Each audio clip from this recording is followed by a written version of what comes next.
Great. All right. So, till yesterday, we discussed the general aspect of big data and Hadoop. And so, before we start today's class, I would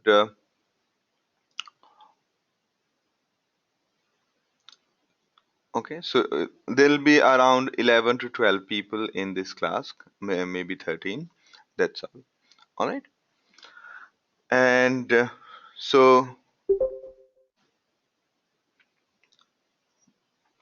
now I would like to have an introduction because yesterday there were too many people, so I really could not connect with everyone, and we did not know who all are there in the class.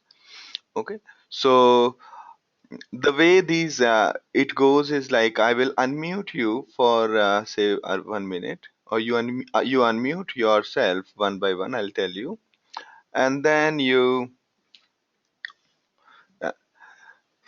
introduce yourself, and so that is how these classes generally work. Okay, so it's on so that before we starting the session on the whole course, we need to know because we are going to be in these classes for 10 more sessions. All right, so let's start with Anand, are you good to unmute? Yes, hi Sandeep. Hi all.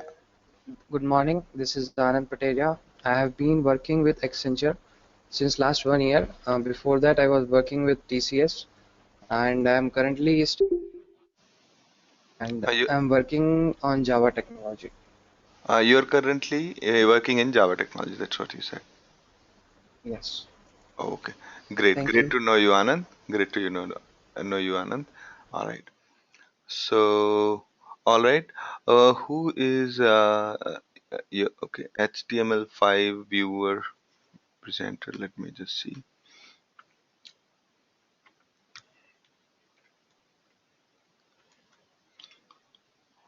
All right. So Anand has done. So Kalyan, are you good to go?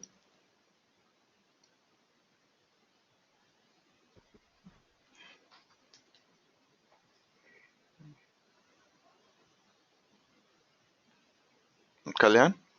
Uh, would you like to introduce yourself? You can unmute yourself and then you can say.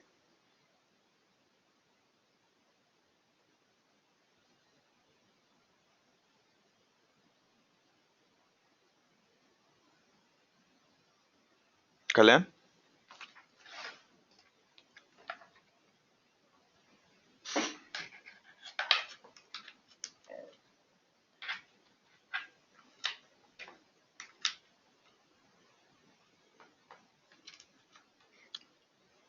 Yeah,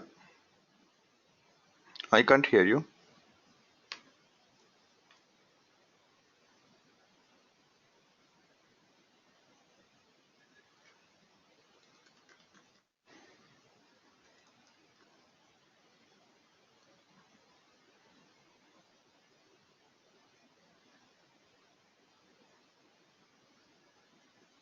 Hello?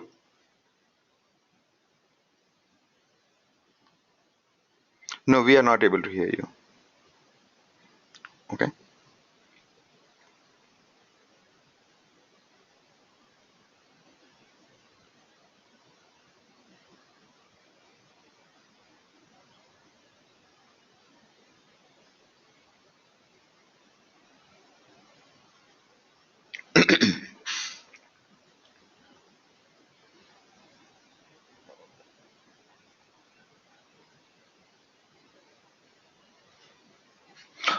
Okay, so Kalyan, you can try again, maybe tomorrow.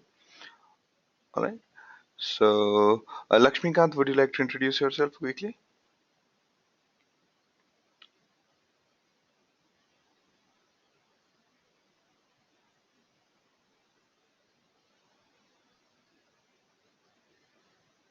Yeah?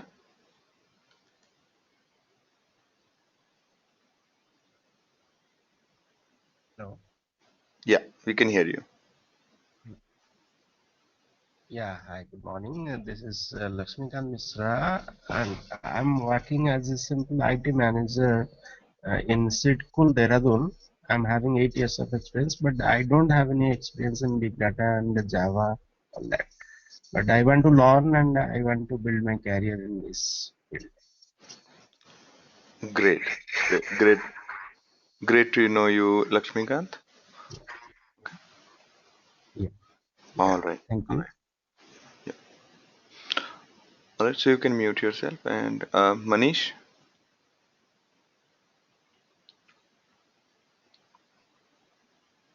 So this is Manish. I worked in a Java J2 environment for last 10 years. And here I am interested in the big data technologies. I just wanted to learn that. And hi, I'm sorry about that. okay, okay. Great to know you, Manish. All right, all right. So, yeah, Mohan.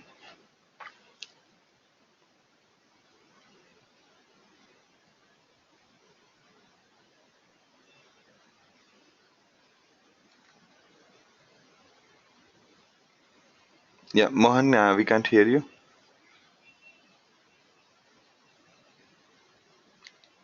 Okay.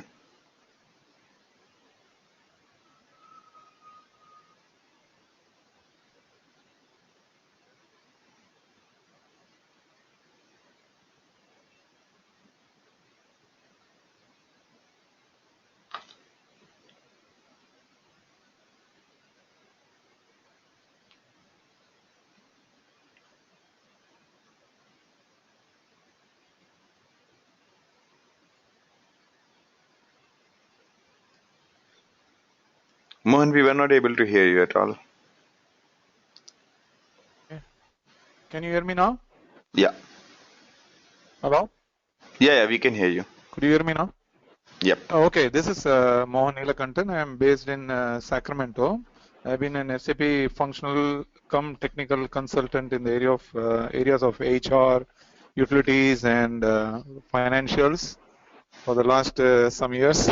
I lost count, but Okay. I have absolutely no background as far as Java or any web development and all those technologies go. I Mhm. just enrolled myself into this program thinking that probably some knowledge in the area of big data will help me look into areas such as SAP HANA Mhm. and other technologies, probably within SAP. So that was the intent when I enrolled. And this is too much of an architectural stuff for me, but I'm going Okay. to nonetheless learn a lot. Okay. That will definitely help me in the future. Okay. I'm not as young as most of you guys are, so my learning curve is a little bit steeper than the others, and I've not been able to find any time to uh, revise whatever you went through yesterday. So that will take some time for me to catch up with the others, but nonetheless, I'm going to give it a try. So let's see. Thanks Okay. a lot for the first session. It was pretty good. Yeah. Okay. Okay. Great. Great. Great to know you, Mohan. Same here. Yeah. So you can mute yourself and Murli.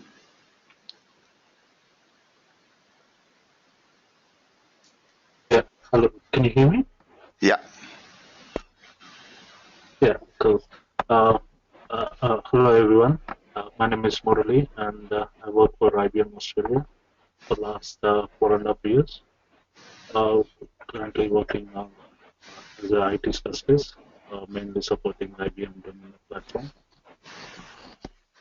That's it. Oh, great to know you, Murli, and great to know you, Mohan. So now you can mute yourself.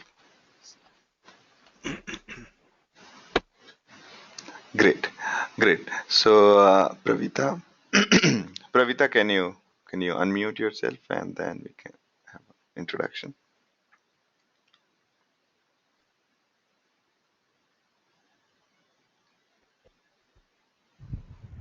Hi Sandeep, Yeah. can you hear Yeah. me?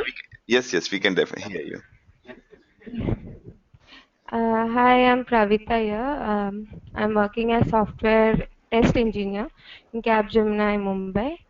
I have 4 years experience, so I think I'm the youngest in the lot.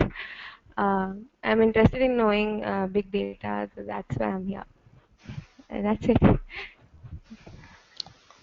Okay, great to know you, Pravita.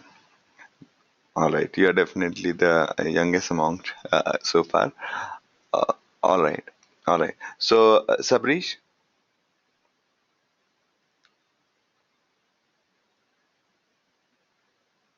Hello, good morning, everyone. yeah, we can Can hear you you. hear me, Sandeep? Yes, we can. Okay. Actually, I have been working with Birlasoft, Bangalore. I'm currently working in Java J2E environment. So all of my overall experience in Java and J2E only. Okay, Like, yeah, I'm here actually, I would like to switch over my career to Big Data Hadoop. That's why all I'm right. here. Great to know you, Sabrish. All right, all right. So, Srinivas,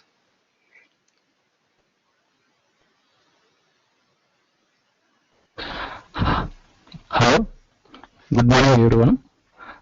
This is Srinivas. I'm working on Java and J2E technologies, uh, working with Alcata Lucent. okay, We are using big data in our project. I would like to explore much more on big data technologies as well as the data science. great, Thank you. great to know you, Srinivas. All right, Surya. Hi, this is Surya. Can you hear me? Yes. Yeah. I'm from San Jose, California, and I'm working as an IT consultant in SAP Labs in Java and JDE technologies. And I wanted to learn big data and Hadoop. So that's the main intention. I have enrolled for this course, and that's it from my side. Great to know you, Surya. Great to know you. And all right, and Vivek.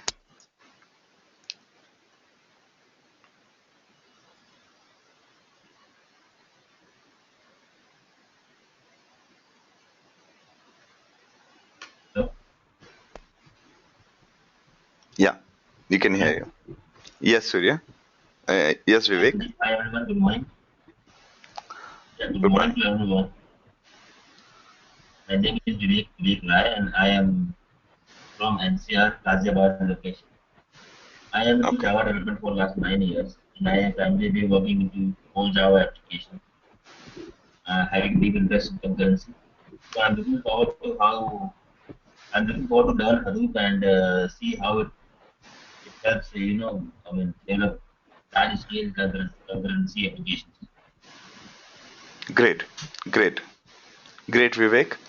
And so you have been more into Java development for 9 years. That's what you're told. Yeah. Great to know you, Vivek. All right. So, yeah. So, do you have? So today we are going to get into more details about the technology stack.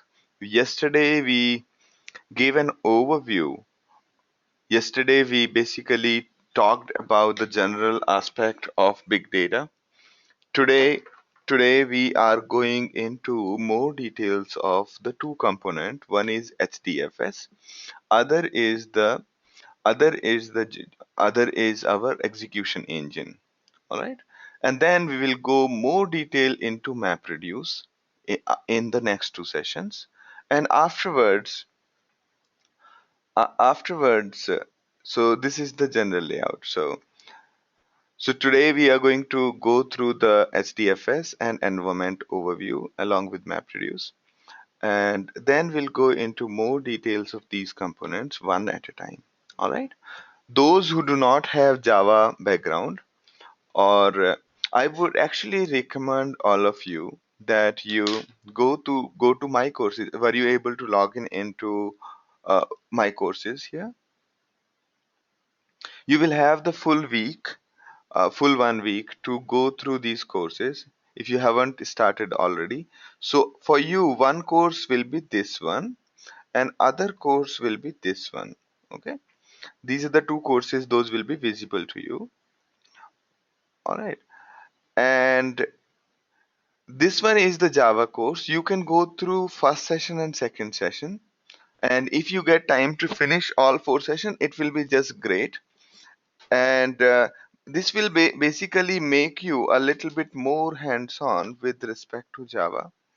And if you have any questions at any point of time, you drop an email to Hadoop at No Big Data if you have any doubt at any point of time. All right. So this phone number may not work because I'm in a very bad time zone, very bad network connectivity. So the number which is on the website is a better one to reach if you have any technical issues. But the email is very good for me. I tend to respond very quickly with on the email. If I don't respond in a big manner, I'll respond in one liner, and I'll try my best to respond very, very quickly.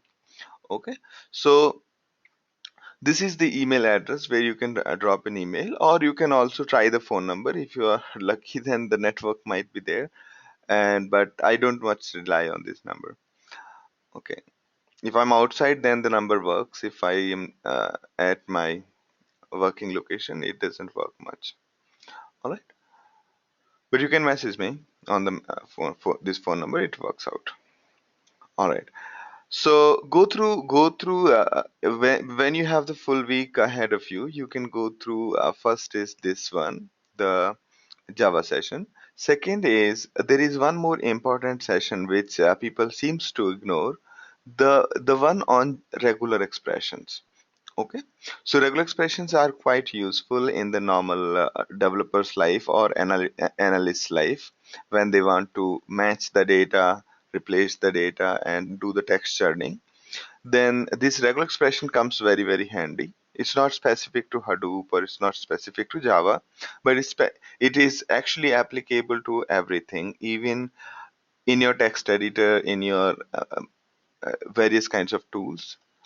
ETL tools, and everywhere, the regular expressions are fairly used. All right. So that's another complementary session other than the Java session.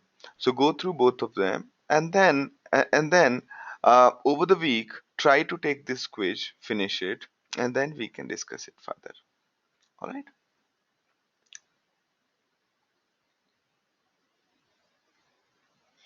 Great. Now, the session is being recorded and it will be available in 5 to 6 hours after this session ends, because YouTube takes some time to process the videos before they make it available.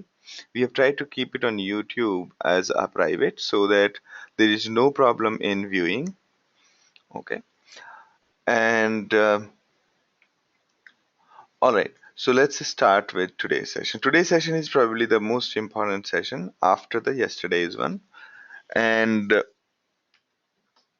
yesterday we went through all these components one by one. We have a file system. We have data importing tools such as Flume and Scoop. Flume imports from unstructured data. Scoop imports from the structured data such as your database. Then we have Yarn, which is a compute engine. On top of Yarn, MapReduce paradigm or MapReduce way of working is there. Then Spark component also executes on top of Yarn. Yarn is something you will not be using directly. Only the people who develop things like MapReduce and Spark, they will need to understand Yarn's functioning. What we need to understand is how to use MapReduce and how to use Spark and how to use other tools for computing. Okay. And then we have HBase, which is basically a database for storing humongous data. So all of these tools which we talk about here, all of these tools work on multiple computers simultaneously. Meaning, if we run something, it runs on multiple computers, not on one computer. And that's what distinguishes this technology stack from any of the other technology stacks. That's what distinguishes any big data technology stack from any other technology stack. If there is a tool which says that we run on a computer and we are a big data tool, we do not agree with that. Okay. So the tool need to be designed in a way that it runs on multiple computers. So all of these, along with one more component called Zookeeper, we'll be going with Zookeeper also during the sessions. Okay, we'll take the full session on Zookeeper because Zookeeper is also the very important component. All right, so let's start with the most important one called HDFS. So we will try, before we just jump into what it is, let's just figure out why it is required in first place. So let us say I give you a problem that you have 100 terabyte of data, you have to store it. Or let me rephrase the problem. You live in an apartment society, or you live in a hostel, and all of your neighbors and you decide that you need to build a movie storage for for for all of you to watch the movies whenever you want. Okay, now you realize that the total number of movies are going to be 100 terabyte in size, and we cannot store it elsewhere on somebody else's cloud. We need to build our own system. All right, and you are, say, around 10,000 people who want to build and store this 100 terabyte of movies. So how would you build such kind of storage? Anyone? In real life, if somebody gives you this assignment, what is it that is going to be your first and the general approach?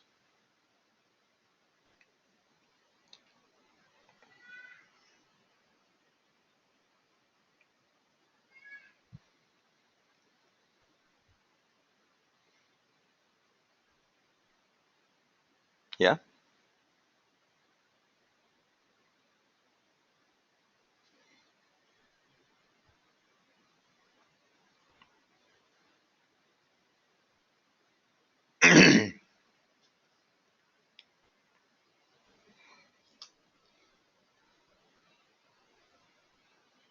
You can hear me, right? No. So you will be muted. Yes, sir. You can type your question. All right, Sabrish. Otherwise there'll be too much of voice collision. Okay.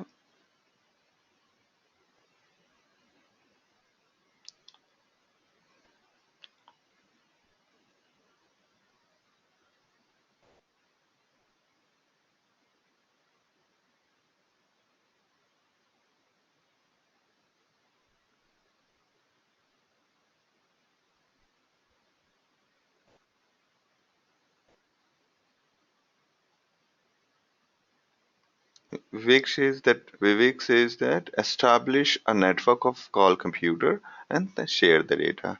Great. Sabrish says main node and name node, and all right. Each flat owner. Okay, you are talking already in terms of Hadoop. Good. So we will try to avoid Hadoop right now because we want to first see what are the alternatives. Okay, and how those alternatives fail, and then we move to HDFS. So Pravita says use LAN, connect all computers available. Great. All the 100 terabyte. Okay, Sabrish's answer. Okay, good, good.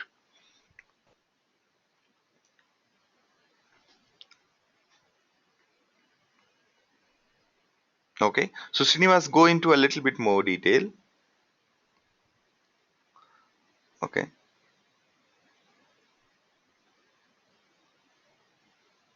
all right.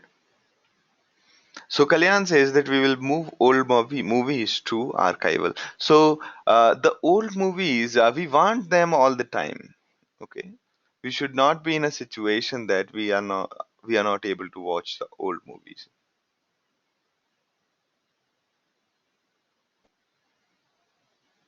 All right, good, good, good. So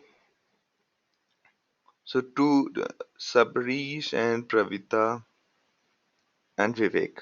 Okay, great. All of you have agreed upon something like this. So what you do is by what your suggestion actually looks like to me is get 100 drives, each of 1 terabyte. Now connect these uh, you know n- uh, install these drives in multiple computers, connect these computers over local area network, and then create this kind of a mapping on these computers. On each of these computers, create this kind of mapping on each of these. Say you have 100 computers containing 1 drive each, and connected over the network, and these 100 computers are, you know uh, having 1 terabyte storage each, and they are giving us, when you connect them to the network and you mount these folders. Mounting means mapping a folder to a drive so that each folder is representing 1 drive. So anything you are writing into one folder, that goes into a particular drive. Okay, so effectively you will have this kind of a folder structure. There'll be some main folder. Under that, there will be 100 folders, each of them basically representing 1 drive on the disk. Does it sounds good to you?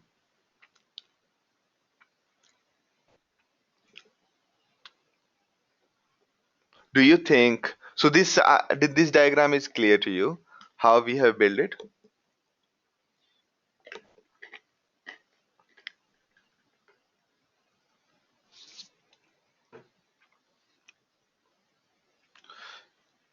So my question to you is, do you think this is how we generally did, right? We basically added hardware to all the computers.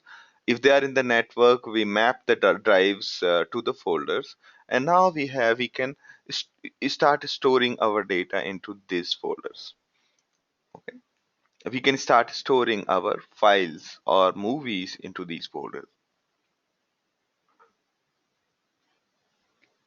Now, my question to you is, do you see any problem with this architecture?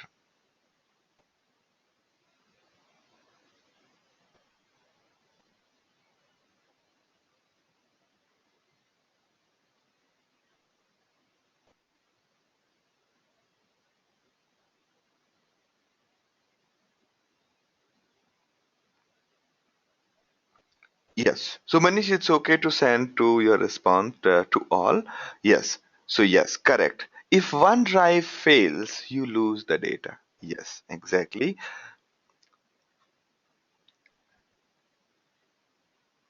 And Srinivas says the other way of failure could be network may go down or disk may get full. Brilliant, brilliant. When you say disk may get full, do you mean that while other disk 2 is free, disk 1 might get full, and that kind of problems? Yes, great. Great. Now, Surya says if it doesn't fit in a single computer, good, good. In case your file is really big and it's not fitting into the available memory, available disk storage on drive 1 or drive 2 or any of this, then you have got a problem. Say, for example, uh, here it's okay, we have 1 TB drive in each one, but imagine that you're trying to store 80 GB movie, which is a Blu-ray, and you are only left with 79 GB on one drive. So, okay, it'll be very difficult. Yes, if one drive has issues, it impacts the network. So, the general strategy earlier had been that as a backup everywhere. So, okay, so here, like here, we will put one backup drive. So, we'll put one backup drive with everyone. So this is one backup, this is another backup. Okay,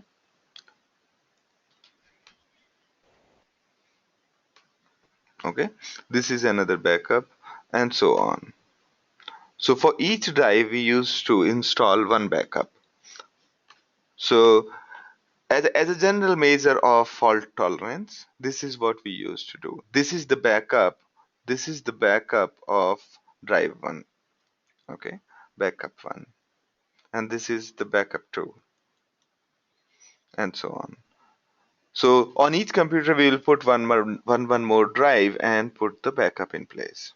But as you have already said, if the computer fails, if this node containing backup as well as the drive 2, if it fails, then both the data is lost. Okay, so the data is all gone. Great. Any other problems do you see?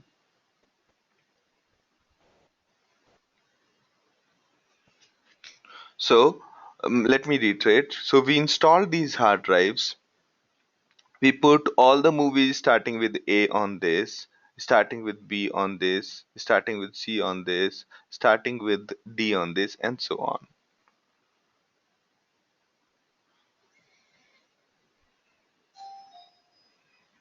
All right. So do you see any other problems?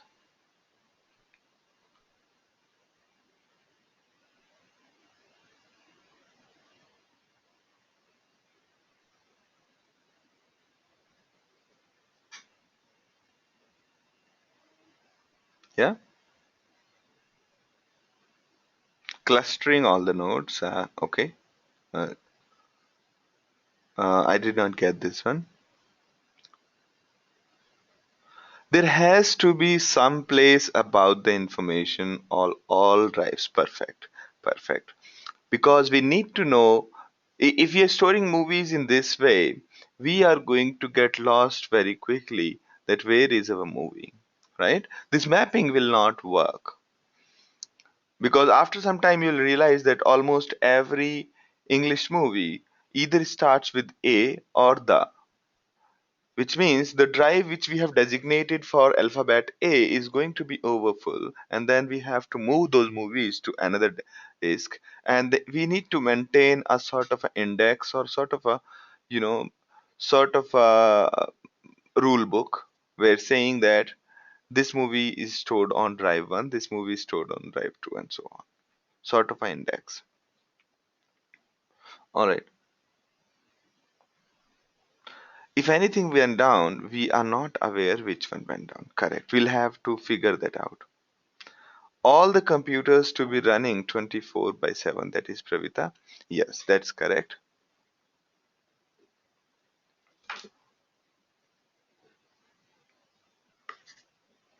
Great. So you have actually answered all the problems. So first is failure and backups. Failover and backups, meaning we did build a failover in terms of hard disk fail. Hard disk fail all the time. Every hard disk at least fails once in a year on an average. And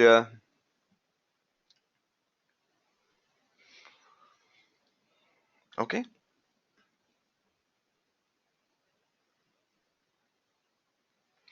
So we did build a backup of the hard disk, but there are multiple other kind of failures, such as the network, such as the the computer OS, the other hardware functioning problems, and shutting down due to other kind of problems such as system upgrades, whatnot. There are hundreds of kinds of problems that could happen with a computer. So, so the failover and backups need to be really, really strong. Next is, how do you distribute data uniformly? The computers which we designate for the alphabet A or the alphabet T are going to be overly busy, okay? Are going to be really, really busy. How would you how would you distribute this data properly, because all those nodes which you have designated for Q are going to be very free. So how are you going to distribute this data uniformly? Is this best value for money? buying 1 terabyte hard disk, is this best value for money? Provided if you have very small hard disks such as 100 GB, 200 GB lying around in your existing organization already, because buying new hard disk is going to cost you a lot. So does your architecture support it? If you in current architecture, if you put these hard disk, they are going to be far number of more folders and hence more complexity. Also, if there is a big file which cannot fit in one hard disk, you cannot use that hard drive. All right. If you have a 80 GB disk to you and then there is a 81 GB movie, Blu-rays are pretty big, that cannot fit on that disk. Therefore, you will try to avoid it. So is this best value for money? Is this best use of resource? We might have hundreds of smaller disks lying around. What about increasing accessibility? This is something very important. This is something very, very important. The so here the the problem is that if you have, see, today is some actor's birthday, or today is, so probably all of you would be aware. Okay, say today is Amitabh Bachchan's birthday, and we all want to watch Sole. Okay, or tomorrow a newer movie is coming. So whenever we try to watch the movie, say 50 people trying to watch the same movie, the computer containing that movie will actually become unresponsive. Will only be able to cater to few people, right? Because it's a physical hardware. Hard drives are generally, the normal hard drives are actually the physical hardware in which the header moves. So header can only move for one person at a time and is fairly slow. Therefore, therefore, if multiple people want to watch the same movie on at the same time, it becomes a humongous problem. Next is scaling out. What does it mean by scaling out? Today we have 100 terabyte drives. If we require 150 drives, are we increasing the headache, or are we how much headache are we increasing? Will our headache become 1.5 times, or it'll be similar to like 1.5 times? So scaling out means if we have say we are supporting X amount of load, tomorrow we are supporting 2x amount of load. Do we need to do we need to upgrade our hardware, or can we just add more hardware into the network? All right. So that is scaling out. So scaling out, the other analogy you can take. So there is two words. One is scaling up and other is scaling out. Scaling up means you had a cart, there were bulls in it, there were bullocks in that cart, and you realize that these bulls are not sufficient to pull the cart. So what you do is remove the bulls, put the elephant in that. Okay, scaling up. And scaling out means you realize that the single bull was not sufficient to pull the cart, you add one more bull.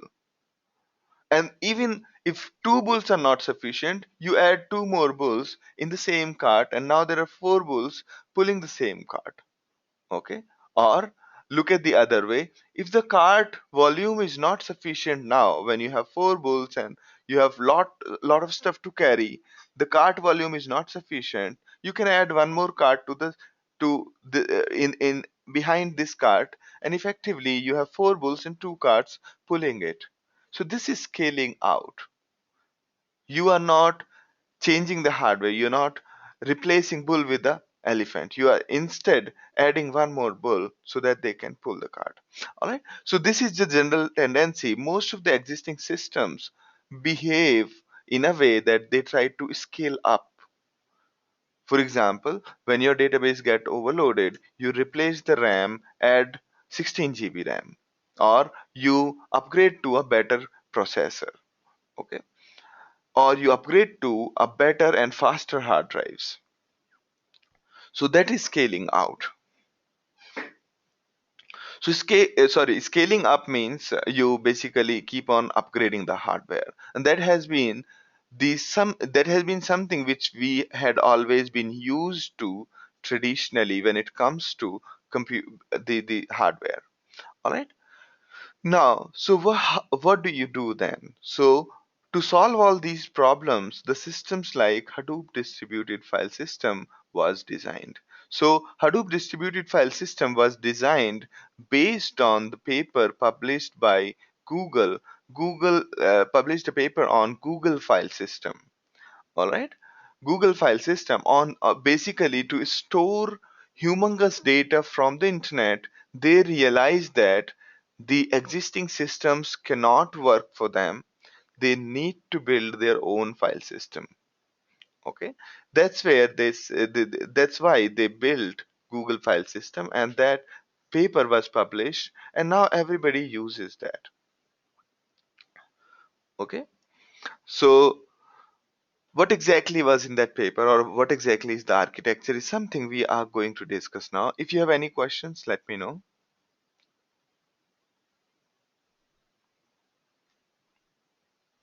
No questions? All right. Now,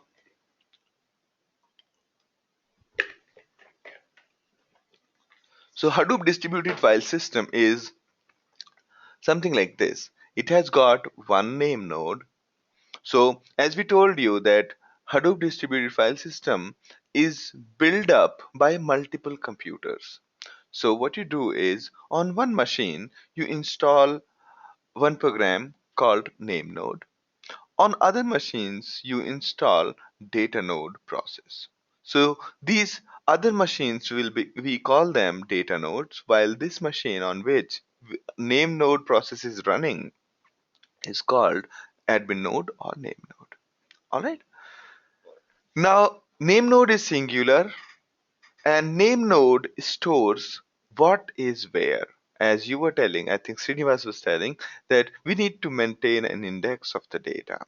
So name node is the place where we list down what is where, which movie is on which computer, and that kind of information. Where is your data is stored on name node.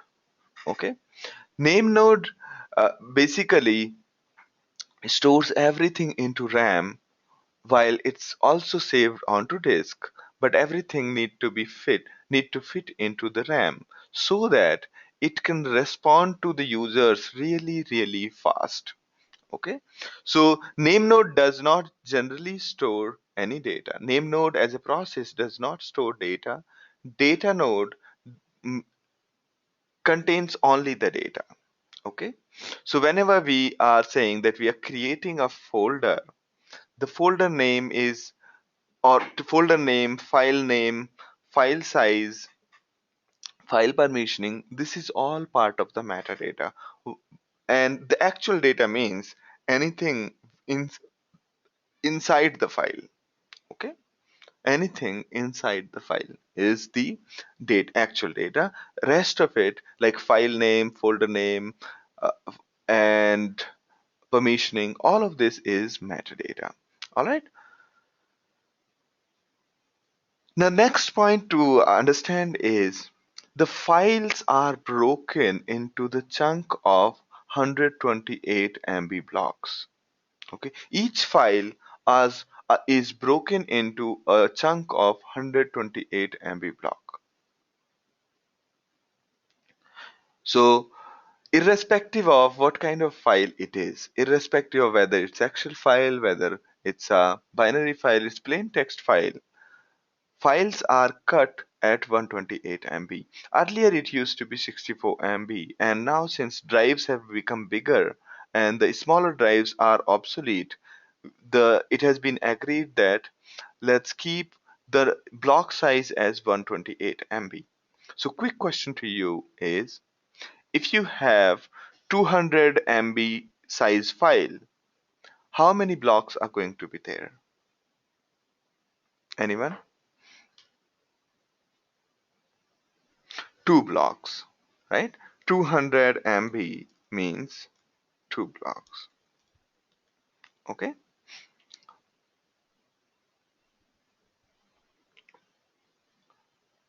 All right. Because we are having 128 MB block. Earlier it used to be 64, but now the general strategy is to go for this kind of size. All right. We'll discuss it. Why this 128 MB? Why not 64 MB? So basically it's mostly empirical. It's mostly empirical. And if you create very small blocks, say 1 MB size, each file, say even 100 MB file, will be broken down into 100, no, 100 blocks, and these blocks will be stored on multiple data nodes. So again, if you keep on breaking down into very small file, that there is too much of work required into the distribution and breaking it down and joining it. Okay. And if you create the block size really huge, if you create the block size really huge, then the whole purpose of breaking down the file into blocks is lost. And what is the purpose of breaking down the file into blocks? First, it helps us fitting the big file into smaller disks. Second, it leaves less unused space on the disk. The diagram next to it shows that there are small marbles.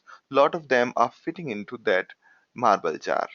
If you had a bigger marble size, say square shaped, bigger marble size, will it fit here? Okay. It will leave a lot of unused space. Next is, so these blocks move from one data node to another in order for the backups. We'll talk about that. So that optimizes that kind of transfer. Okay, it optimizes the transfer of the data. So distribution, and the other is, one file, when you cut it into blocks, it distributes this file across multiple computers, and hence it becomes easier in case of a load. So imagine that imagine that a big file cut into blocks of 128 MB is spread to 50 systems. Okay, so if you have 50 blocks, and imagine that those 50 blocks have been spread to say 20 computers. Okay, 20 computers containing your 50 blocks. Now, as we talked about the movie where everybody wants to watch this movie, so now it's not a single computer that is under the load. It's these 20 computers on which this movie is up uh, available. So first block, when a user is asking for the beginning of the file, the data is being read from one node. When the user progresses and moves to next 5 minutes, the the the data starts reading from the second block, and so on. And that's exactly what goes on when in the YouTube also. As you are watching the movie in YouTube, the first 5 minutes will be from one computer, next 5 minutes from the next computer, and so on. That's cleanly hidden from the end user. All right, end user doesn't have to do much about it. Okay, so these are the 5 good reasons why did we cut these 4 good reasons why did we cut the big file into blocks. And this is a small thing, but that has created the most important differentiation with existing systems. Srinivas's question is the size configurable? Yes, the size is configurable uh, for your cluster. Okay, and even for a single file, if you want to say, even for your single file, if you want to say that the blocks have to be smaller or bigger, that you can tell HDFS.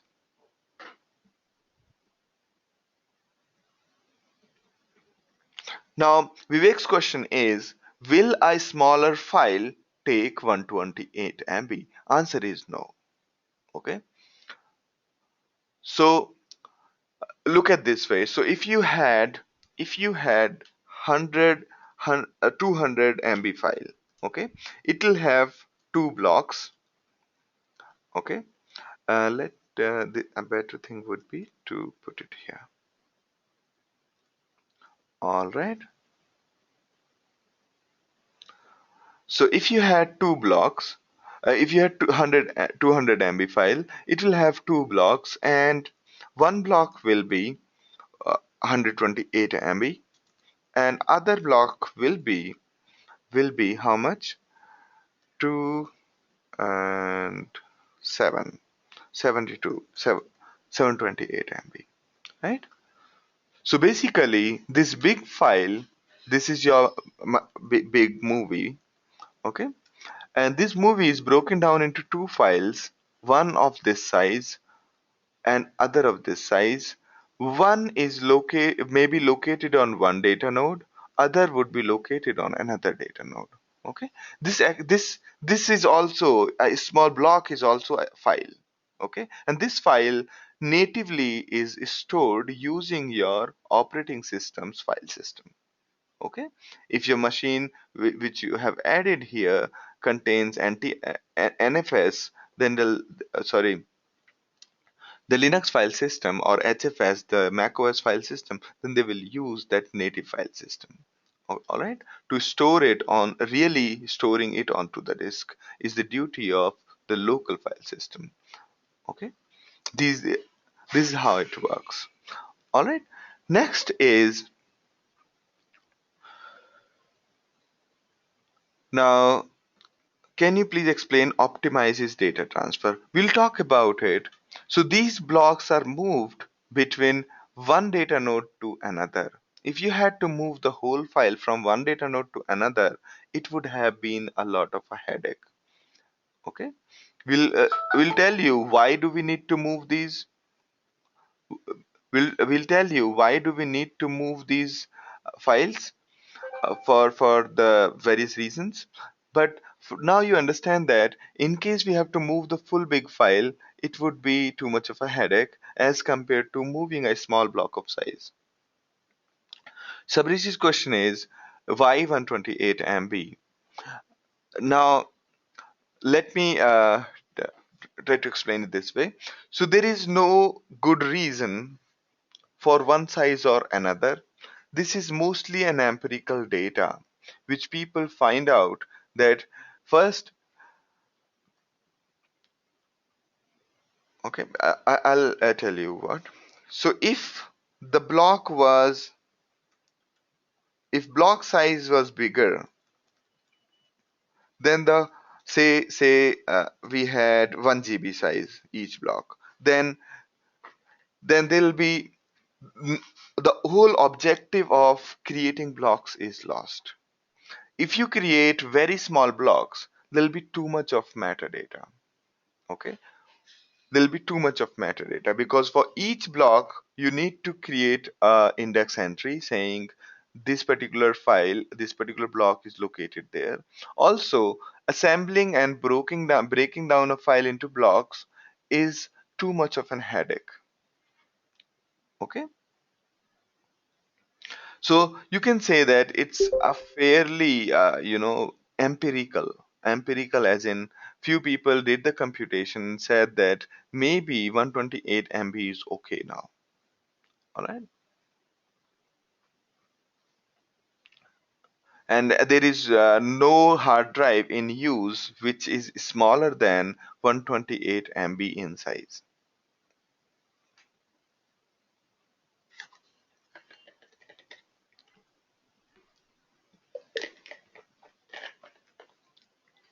So Yahoo guys, what they did was they basically calculated how many files are there in their network and how much time it takes to do the data transfer for assembling the file, and based on that data it was decided that now it's okay for 128 MB, while In earlier versions of Hadoop, the default size was 64 MB, but this size can be changed as per your requirement. All right.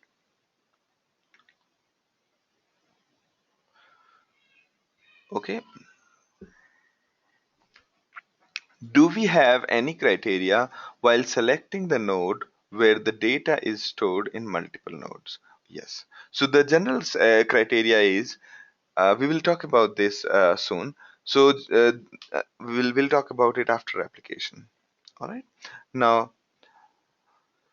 so here is the other parts about block replication.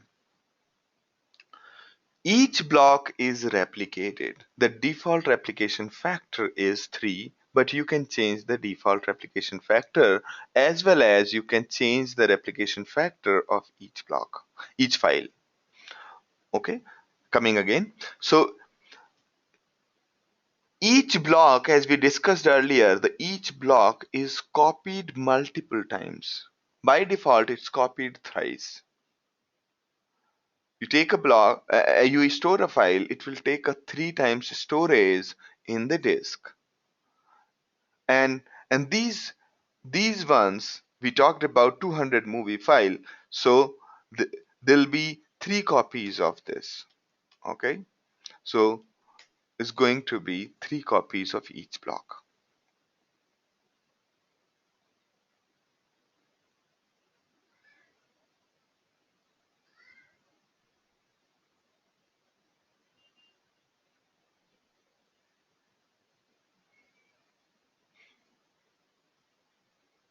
All right.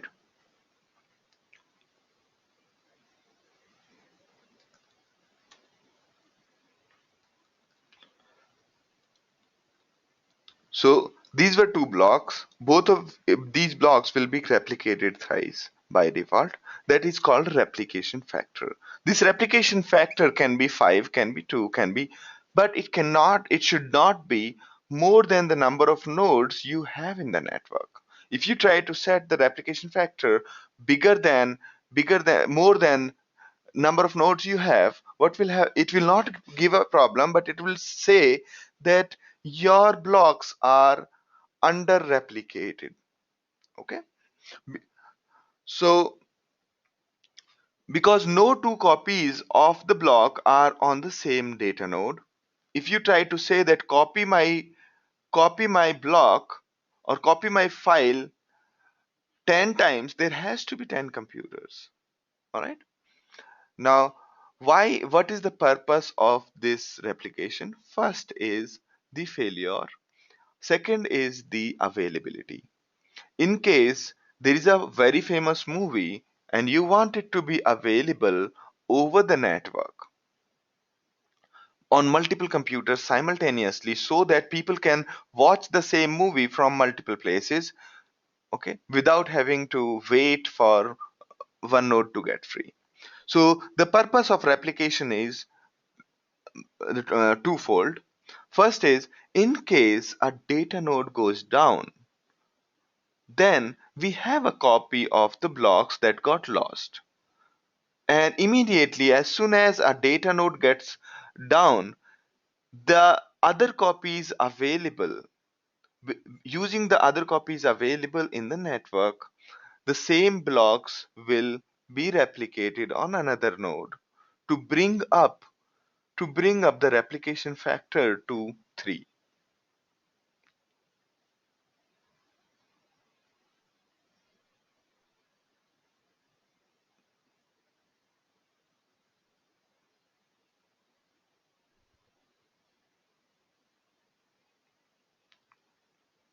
All right.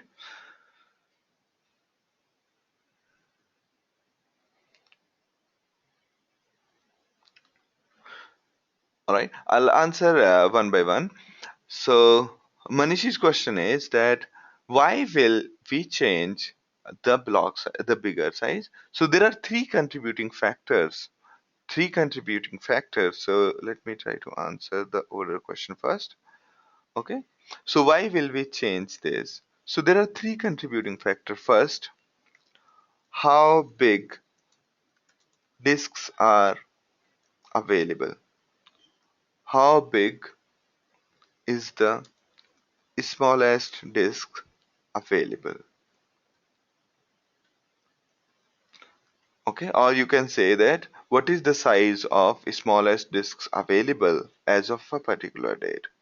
Okay. Second is, if too small, then too much of metadata and too much of platform overhead.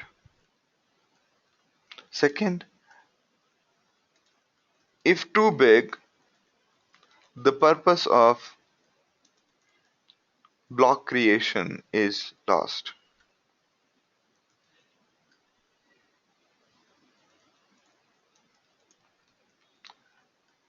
right? And again, remember, why did we create blocks? Okay, so that we can distribute data uniformly and so on.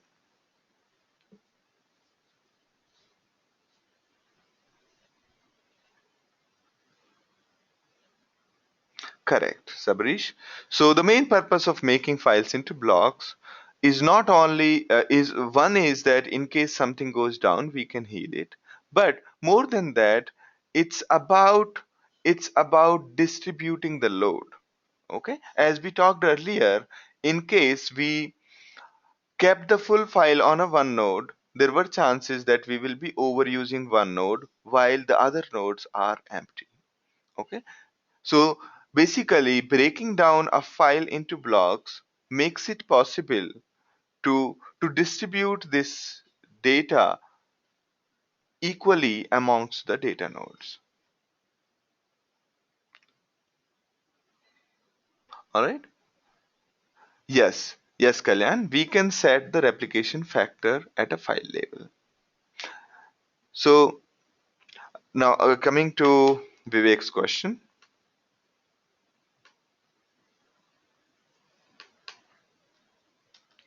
So his question is, so if there is a 5 MB image, it will occupy 5 into 3. Okay, the block size in case of 5 MB will be only 5 MB. There will be no there will be what do you call, the way we did padding earlier in other kind of databases. Here we don't do padding. The block size, the last block is generally smaller than 128 MB. All right, in case your file is smaller, the block size would be smaller than uh, the 128 MB. All right, is everyone with me?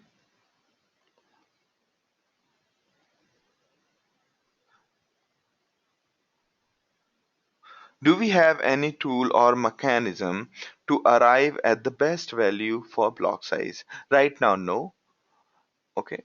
And the default one seems to serve really good on a good enough number of files, right?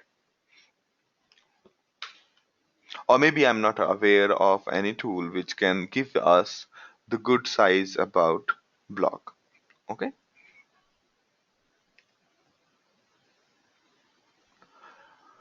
All right. So going back to where I was.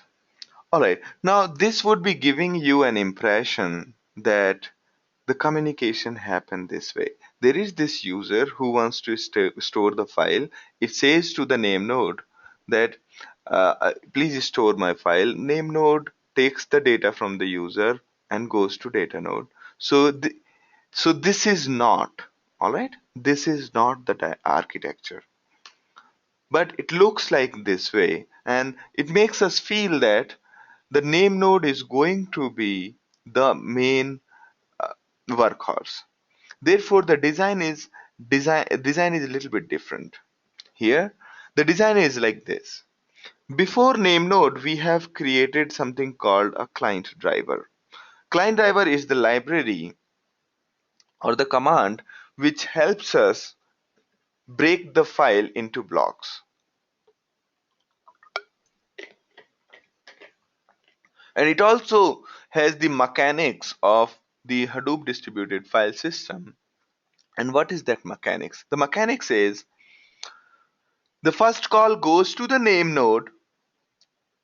So while you trying to write the data, first call goes to the name node saying, hey, I want to create this file. Now name node responds back saying that, okay, I have made a note of what you are saying. And here is the list of data nodes where you need to go directly and start writing your data. And once you finish writing the data, please confirm to me so that I can commit your file. All right.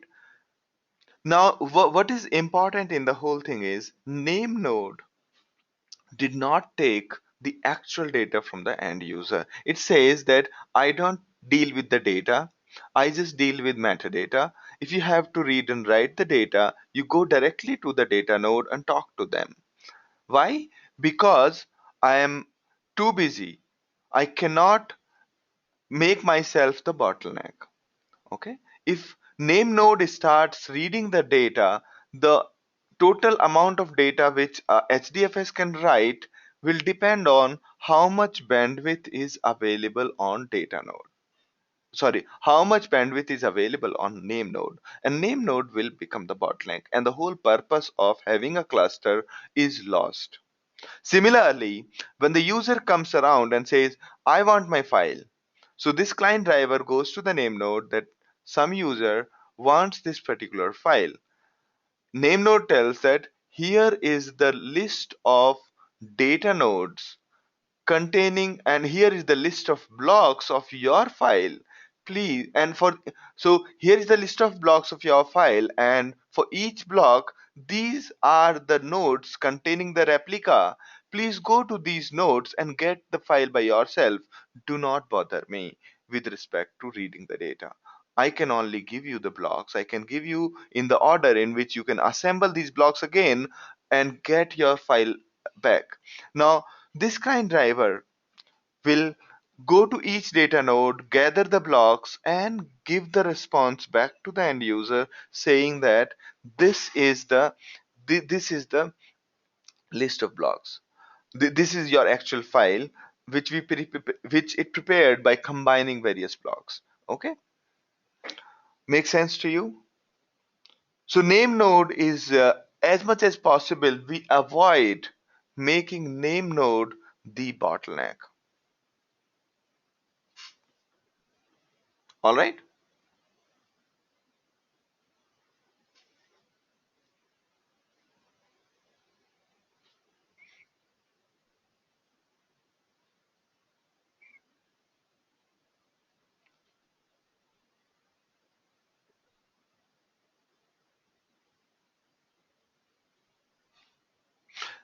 So Sabrishi's question is, but again, the name node is single point of contact for the client.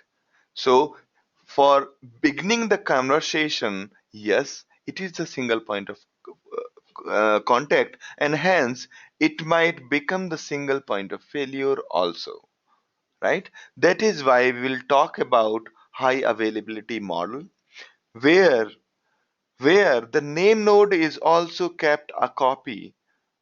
There is a cold copy available of the name node waiting. If the name node goes down, the load will get shifted to that copy. All right. So before that, we would like to discuss some more.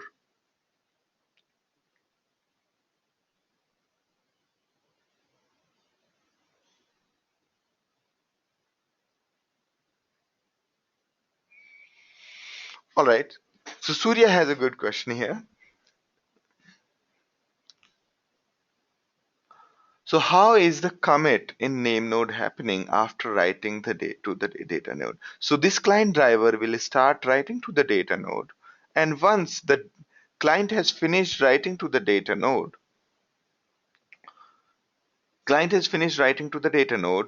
what will it do is once it has finished writing all the blocks, then it will inform the name node that I am done. And after that, name node will say the file has been committed. Okay. Although there is one more step where name node asks each node whether the blocks have been written successfully or not.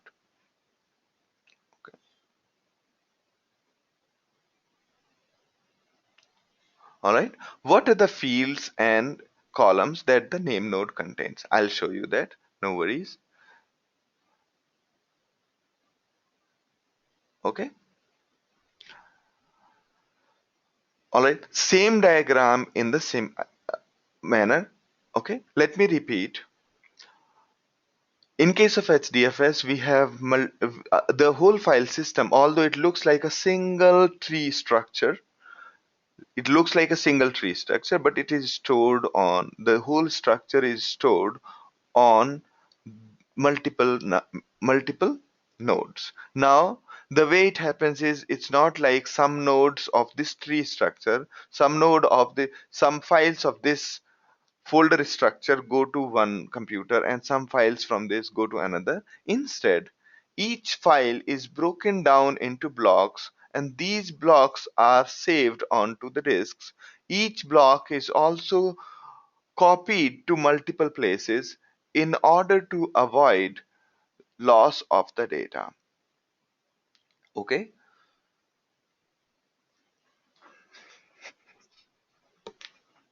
Now,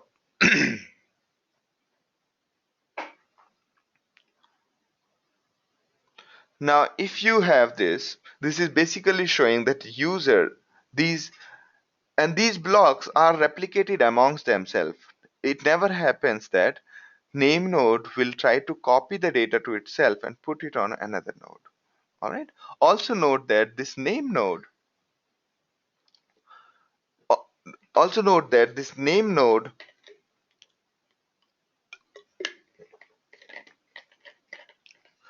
will keep in touch with all data nodes. Data nodes will keep pinging the name node, telling the name node that, hey, I am alive. If data node does not respond for some time, that means the data node is down and hence all the blocks, all the loss that has happened due to the particular data node that is healed by copying the same blocks that got lost in one data node by copying the same blocks from one remaining node to another node. Okay, so this diagram shows you exactly that. All right, now moving on here, this is what is contained in the name node. Okay, there is one part of the data metadata which is in the memory and there is another part which is not in the memory. So metadata is in the memory while transaction log is in the disk. Metadata is list of all the files, their names, the absolute names, folder structure, everything. That list of all the files, okay, is part of the metadata. Each file, for each file, what are the blocks? And for each block, where all the replica is existing. This information is stored in as a metadata in the name node. Okay? And the other attributes for each file, such as the access time, replication factor, file size, file name, folder name, all of this is part of the metadata. Now, transaction log is something when you are creating the file or deleting a file, all of this information is part of the transaction log. A transaction log is in the disk while metadata is in the memory supported by the disk. What does it mean by supported by the disk? It's in the memory, but the same data is also available in the disk. Pravita's question is, if a user deletes one file, will all its replica be deleted? Yes. All the data nodes will be informed that we don't need this file. Okay, although it might be lying over there, but all the data nodes will be informed to remove the copies of all this file quickly. Okay,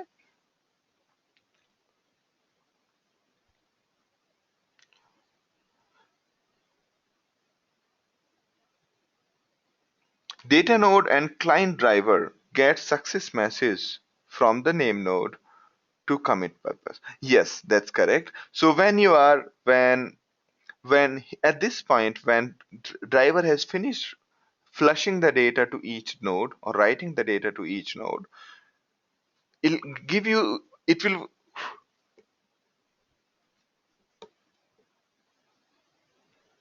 I'm so sorry. Yeah. So it will once it has finished writing the data to the data node, it will inform the name node saying I am done. And that's when the name node marks it committed. In case client driver does not inform the name node, after some time it will just drop that file and say that nothing has happened. Okay?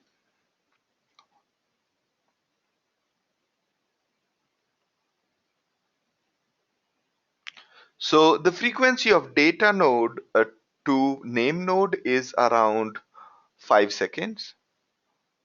Okay? Every 5 seconds, each data node pings to the name node saying I am alive. That's called heartbeat.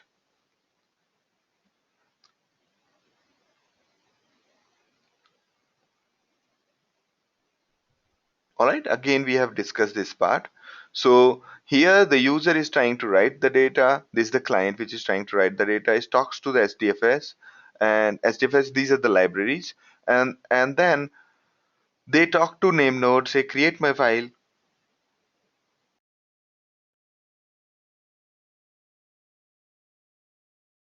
The data is created at the name node. So it creates the file, but it does not commit it. If somebody else is trying to create the same file, it'll give an error that the file is already under creation. And then the data is stored on one data node and replications start directly between data nodes. Okay. And when you're trying to read, it can read from basically whenever we are saying talking to name node, we get the block location and then we get the data. Okay. If the commit does not happen, will the data node will be rolled back? Yes, that's correct.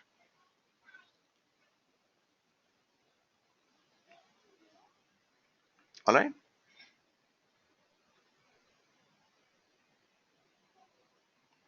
Okay. So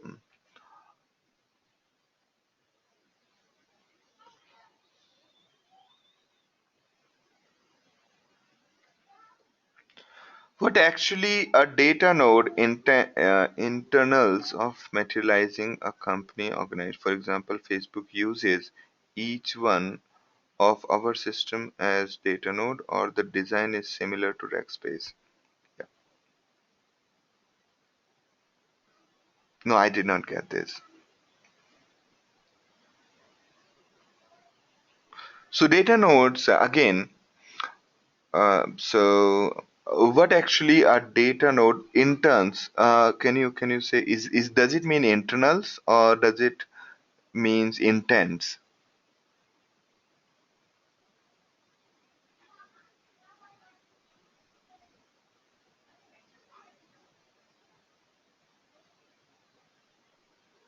Okay. So yeah, so whenever we are talking about data node, is as we told, it is irrespective of what is in the file. Okay, so it will not be based on the data. It will not be based on the username or based on anything. Each file will be broken down into blocks, and based on available disk space on the data node, based on how much data has already been written to a data node, the file is copied to a particular data, irrespective of what file are we trying to store. All right. Now, before we move on, let's have a look at how does the SDFS look like.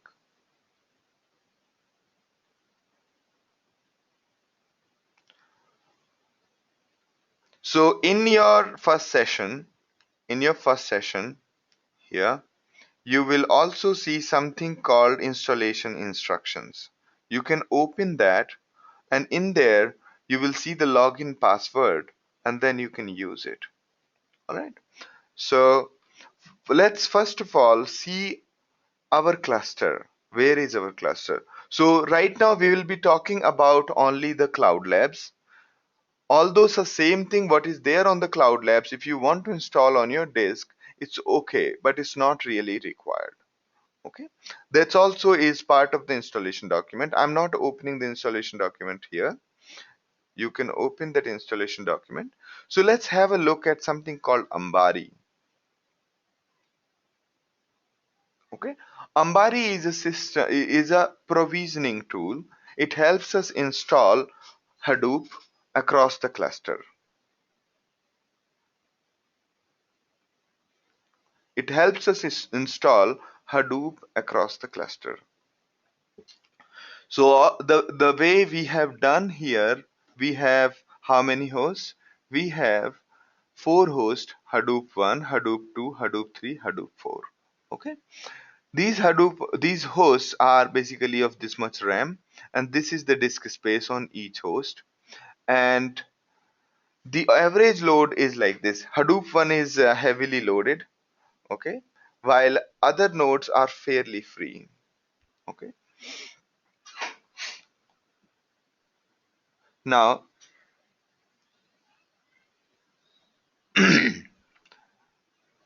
now let's have a look at what we have been talking about and what does it look like. So there are 4 data nodes and 1 name node. Okay, and this is how it looks like. If you click on HDFS, you will see the detail about name node and data node. And there is something called secondary name node also, which is nothing but a copy of name node. Okay, all right. Now, this was the administration. For me, I can configure various things from here. I can say the various memory utilizations required, and then also I can say that here there is one more option here. So how much block replication do I want in my file system? This is on the whole for the whole system, although you can change this for each node also, for each file also. Okay, this is the file replication factor is changeable for each file. All right, and here let me have, yeah, here is our block size definition. You can change the block size for the file system. Here we have kept 128 MB. This is 128 MB. Okay, 1024 divided by 1024. So this is 128 MB. Okay, you can change it for your needs. If your files are little smaller and you have too many nodes, then you can maybe create smaller files. Alright, so this way you can configure from the Ambari, and if you got one more host, all you need to do is click here, say add new host. If you got new computers, you bought new hardware, you can give their names and install it there by providing login password of that machine, and it will install it there. Okay,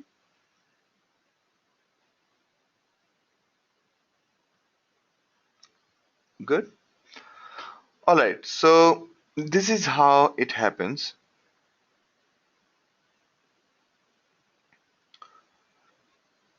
Now, if you want to interact with HDFS, let me show you how does the HDFS actually looks to the user. That was administrator's point of view. So these login passwords are available in the installation document. Here is the file browser. Okay, so this is the file browser where you can basically see that it's basically just like your normal folder structure. These are the these are the folders.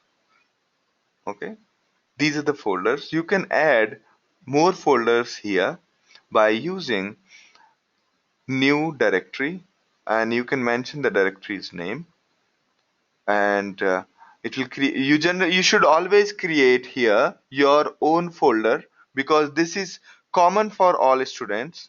Okay, we have not purposefully created everybody's separate account, because there was a lot of problems people faced when they tried to access the each other's data. And so like a good code of conduct, don't touch anybody else's folder, otherwise I'll have to create everybody's separate folders. All right, so you can create your own folder, and then once you have created that folder, it will appear here. So again, let's say we are creating a folder called, say, 2May. So this folder is created. Now can somebody tell me, when we create this 2May folder, so you can see the 2May folder. Yeah, here when we created this folder, did we impact data node or name node or both? Anyone? When we created this folder, did we impact name node, data node, or both?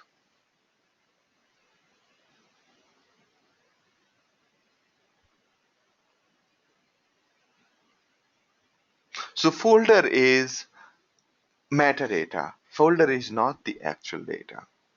We have not actually created any data as of now. All right. We have basically told name node that make a directory entry like this. We've just added metadata into the name node. All right. Great, Manish. Thank you. Good, Vivek. So is it clear now, Srinivas? All right. Here you can upload your file. You can upload your file directly from here. Okay. So this will be uploading from my disk. Say we have Hangman here. And notice that Hangman is hardly uh, a few hundred KBs. Okay. It's uploaded. So this is in the HDFS. Okay. You should create your own folder with your own name so that you can distinguish it. And because there are multiple folders in that, and I don't intend to remove the folders right now for other users. All right. Now, once you have done this, now let's look at it. If we can interact with HDFS from the command line. Okay. So Sabrish, I will answer your question after this demo. All right. So whatever we are doing here, this is Hue. Okay, this is Hue. Hue makes it possible to interact with components such as HDFS from the browser. Okay, you have this file browser, you have the catalog. Okay, these are this way you will be interacting with other components such as Hive. This is for interacting with Hive tables, and this is for interacting with Pig, and this is for interacting with Uzi. Okay, so we'll interact with Uzi and all of these components using these tools. All right, so that is one way of interacting with these tools. The other way is from the command line. So if you are on Windows, please install putty. Okay, please install putty, and once you have installed putty, okay, once you have installed putty, you can run basically instead of this, try putty download. Yes, we will show you the replication detail of the file very quickly. All right, from the command line. Okay, so you can download a putty from there, and After you have downloaded in this diagram, the diagram, did you see? Let me open only that. Open image in new tab. So in this once it opens like this, enter the student at hadoop1.nobigdata in this text box and click on open. Okay, if you are on Windows, because I'm not on Windows, so I'm not able to give you the demo. All right, but you can try it out, and also it is mentioned in the manual also. Now I'm trying to connect directly from my command line. So on Unix machine, you have SSH to log in into a remote machine. Once you log in using SSH, you can execute any command on the remote machine. Okay. So you can say SSH student at hadoop1.nobigdata.com and it will take you to Hadoop 1. You can also log into any of other machine, Hadoop 2, Hadoop 3, Hadoop 4. It will not make much of a difference. Just that, so here once you have logged in, if you type ls, it will show you the local folder structure. This folder structure, the local one, is not HDFS. It is just one folder, one local files for that Hadoop one. If you are logging into Hadoop 2, this folder structure will be different. Okay. So password is mentioned in the installation document. An installation document is here. Uh, you can see installation instructions as well as here, it's the same thing. Okay. You open that, you will see the password. Because this video is getting recorded, I do not want the password to be recorded in the video.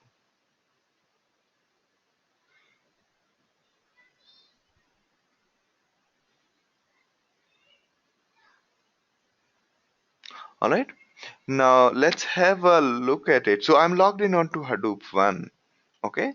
Now here also, let me just create some folder. Okay. I just gave it some name called 2may local. All right. From here, if I want to interact with Hadoop file system, I'll say Hadoop FS. If I say Hadoop FS ls, it will show me the HDFS file system.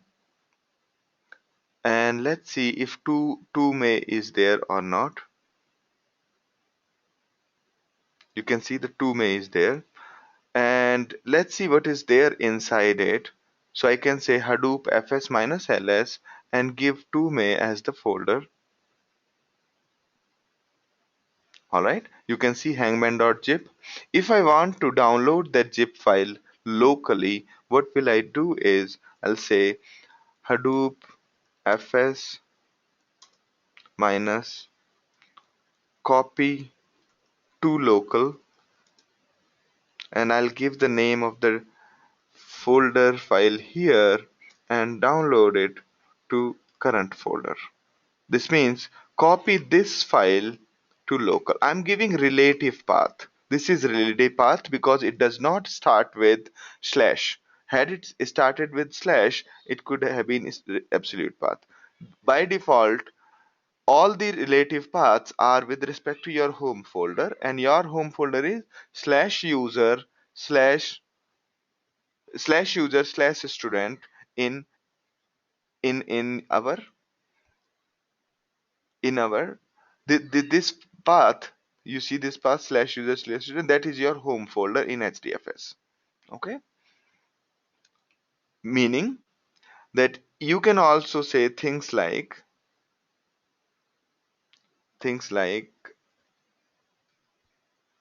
ls slash user slash student slash second may. Okay, you can say things like this. All right. So we have downloaded the file locally. You can see the file. We can unzip it. Okay, so it's unzipped here, removing both the files. All right. Now let's say we are using an editor, text editor on Linux called Nano. We typed something, press Ctrl X, saved it, gave it a file name, myfile.txt. Okay. And here we have just created this local file, just like as if we have typed in the notepad and saved it. All right. So we have this file on Hadoop one, which is local on the local file system, and we can say Hadoop fs copy from local. We are uploading it to our folder myfile.txt into 2may. So it will copy our file from local to HDFS. Let's go to our folder here. We can say 2may here. So you can see my file is there. So, Kalyan, the only difference between you and me would be if you, because I'm on non-Windows, only difference will be inputty. Okay. Here, that client, SSH client is installed by default on Unix systems, while on Windows, they do not provide by default SSH client. SSH is a protocol which connects you to remote server and you can execute any command over there. All right. So this way we have been able to successfully upload. All right.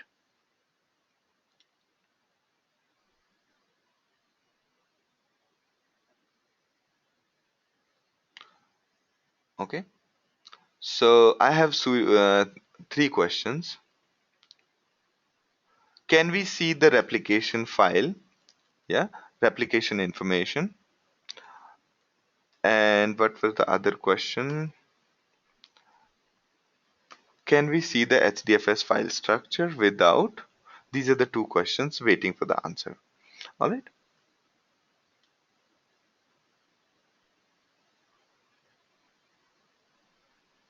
Is Hadoop command? Let me just copy the other questions also. All right. So we will discuss these questions after a break. Let's take a break of 10 minutes and back in 10 minutes. All right. Okay. So break back by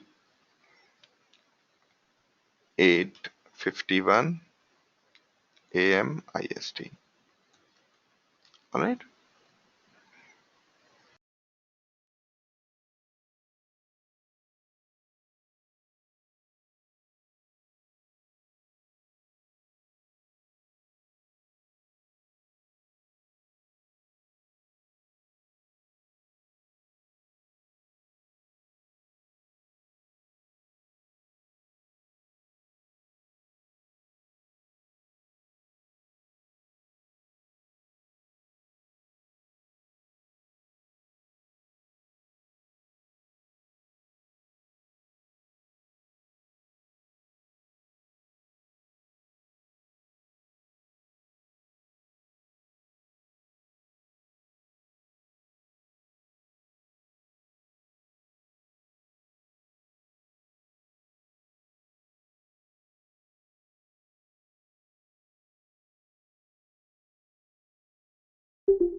All right, so should we start?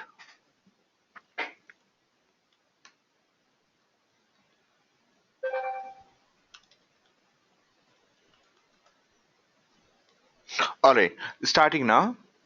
Okay.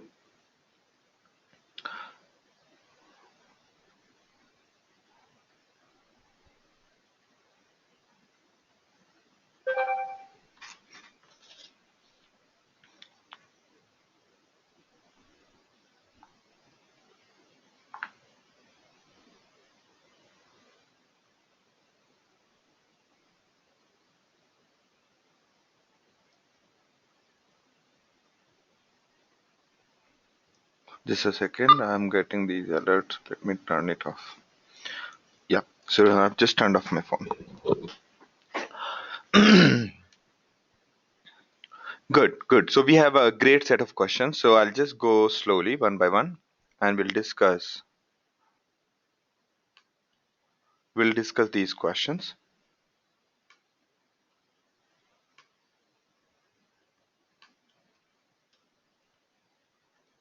All right.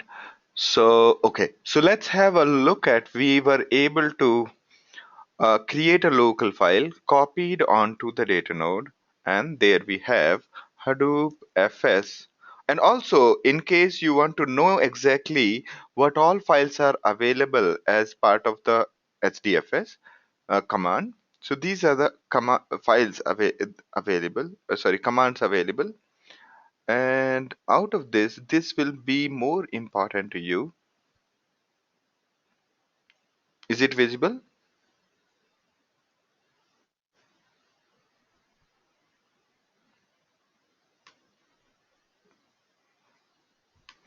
Let me just pull it. Okay, so here we have all these commands. So the way we were doing -ls, you can also do make directory from this. We also showed you copy from local and copy to local. Similarly, you can change the replication factor using set rep command. Okay, so you can say Hadoop space fs space set space minus set rep and then provide the replication number, and then it will work. So for example, we could say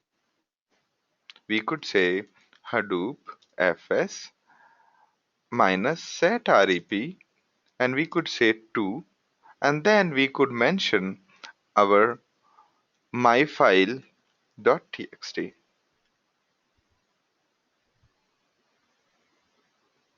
All right. So now, so you were asking about this question. Can we also see the replication details about the file?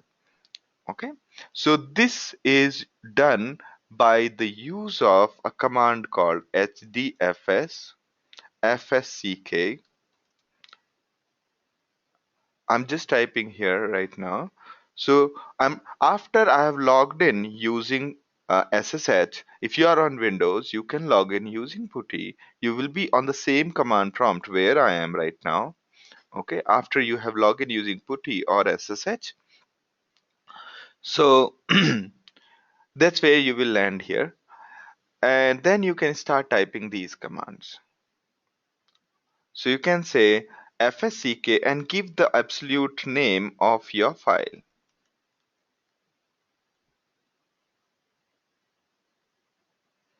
Okay. So can anybody see my screen?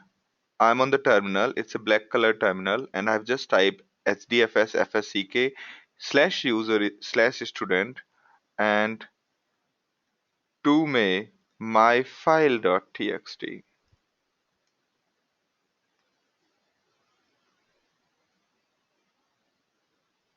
Okay. So here it shows the details about the metadata about a file. Here it says the average block replication is 2. Okay. And it says that the status is healthy. Okay. There are total number of data nodes available, these many. There is only one rack, and so on. All right. Now, if you want to see the details about Hangman. Let's have a look at hangman.zip. The replication factor in that case would be 3 because we did not change its replication factor. Alright. Now next is you may want to see this.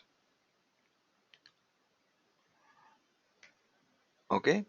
Let me just say Hangman itself, hangman.zip, and not hangmap, it's hangman.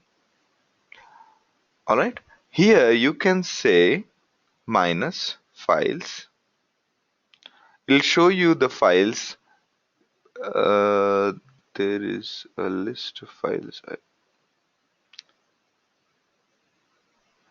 Minus blocks and minus locations, and show me the files also.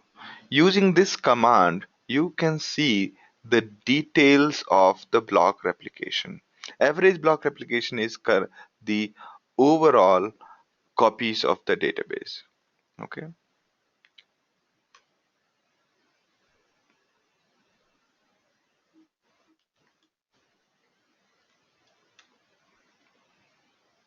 So when we say average, so you have got one big file containing thousands of blocks. So out of these thousands of blocks, some might be over replicated, some might be under replicated. And when you do the average of all of those, say first block is 3 times, second block is 2 times, third block is 3 times, and so on, and then you average it, that is the average block replication. All right. Now you can see here the most important part here is this section. Do you see this section? It shows you that it has got one block. As you can see, it has got only one block because it's very small. Hello, And hello, Sandeep. yeah, I'm muting you. Hello. So do you have any question? Yeah, yeah, Sandeep. I'm not able to see your screen now, which is are we looking at? Um, so earlier you were able to see Vivek.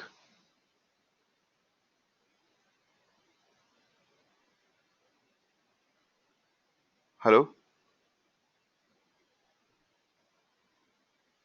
Probably it's a connectivity issue.